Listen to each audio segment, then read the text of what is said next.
ত্রয়োদশ জাতীয় সংসদ নির্বাচন 2026 উপলক্ষে আমাদের 2 থেকে 4 তারিখ পর্যন্ত প্রার্থীদের মনোনয়নের ফর্মগুলো যাচাই বাছাইয়ের জন্য নির্ধারিত ছিল।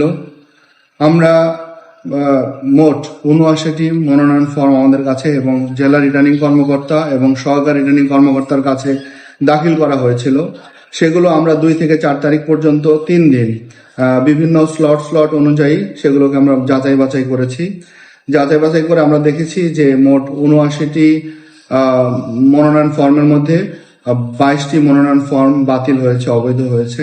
এছাড়া 55টি মনোনয়ন ফর্ম বৈধ হয়েছে এবং আপনারা আজকে দেখেছেন যে 2টি মনোনয়ন ফর্ম এখনো আমরা পেন্ডিং রেখেছি। 4টার সময় আমাদের কিছু কাগজপত্র যাচাই বাছাইয়ের জন্য আমরা দিয়েছি। সেগুলো যাচাই বাছাই হয়ে আসলে আমরা সেই নিশ্চয়তা যখন পাবো যেগুলো সঠিক আছে সেগুলো আমরা ঘোষণা করে দেব। এই যে এই যাচাই বাছাইয়ের যে প্রক্রিয়া, এই প্রক্রিয়ায় অনেকগুলো তো সেগমেন্ট থাকে, এক একটা হলফনামা সহ মনোনয়নপত্র নানান তথ্য থাকে। কোন বিষয়গুলোকে আপনারা আসলে প্রাধান্য দিয়েছে?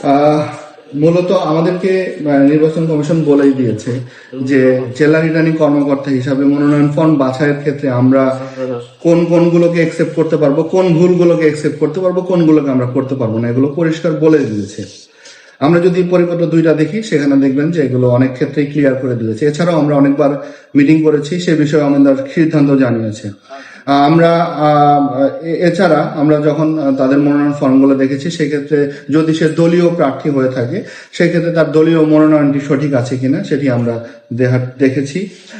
আবার স্বতন্ত্র প্রার্থীর ক্ষেত্রে আমরা দেখেছি আমাদের দৈব চয়নের ভিত্তিতে যে প্রার্থীগুলোর ভোটারদের সমর্থনের সপক্ষে যেগুলো তদন্তের বিষয় ছিল সেখানে আমরা অনেক ক্ষেত্রে ম্যাক্সিমাম ক্ষেত্রেই পেয়েছি যে সেই ভোটারদের যাদেরকে তারা তালিকায় দিয়েছিল সেগুলো প্রায়ই আমরা মিথ্যা তথ্য পেয়েছি, সঠিক নয় সেই ক্ষেত্রে সেগুলো। এছাড়া হলফনামায় অনেক সময় অনেক প্রার্থী তারা বিভিন্ন তথ্য দেয়নি, সেগুলো আমাদেরকে বাতিল করতে হয়েছে। যদিও আসলে আমরা প্রত্যাশা করেছি যে এই ইলেকশনটি যত বেশি পার্টিসিপেটরি হবে তত বেশি উৎসবমুখর হবে এবং আন্তর্জাতিকভাবে গ্রহণযোগ্য হবে। আমরা সেইভাবে আমাদের মেন্টাল স্টেটটা সেরকমই ছিল, সেরকমই আছে এখনো।